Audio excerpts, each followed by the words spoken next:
Сәлем достар, бүгін сіздермен инста аккаунтымызды қалай мәңгілікке өшіріп тастауға болады деген сұраққа жауап беретін боламын. Видеоны соңына дейін көріп, өзіңізге пайдалы болатыны сөзсіз. Сол себепті видеоны соңына дейін көруге кеңес беремін. Ең алдымен бізде мына жерде үш сызықты басатын боламыз. Үш сызықты басқаннан кейін бізде настройка шығады. Және де настройкаға кіріп, помощь дегенді басамыз. Және де бұл жерден справочный центр мына үшінші тұрғанды басамыз. Және де оны басқаннан кейін менде загрузка болып жатыр, свет сәл нашарлау. Және де одан кейін бізде мына жерде проверка статуса аккаунта в Instagram деген шығады. Соны басасыздар. Бұл негізінен жаңа обновление жасалған кездегі Instagramның қалай удалить ету керек аккаунтты сол туралы.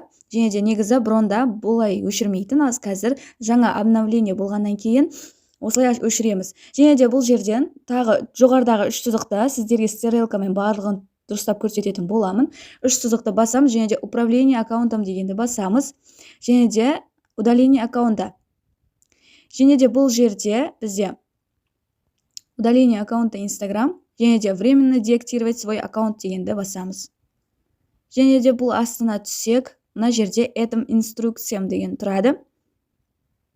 Және де одан кейін бізде мына жерде төменге түспей қоямыз. Мына жерде төбесіне справка для Android деген тұр, иә. Соны басамыз. Оны справка для мобильного браузера дегенді басамыз.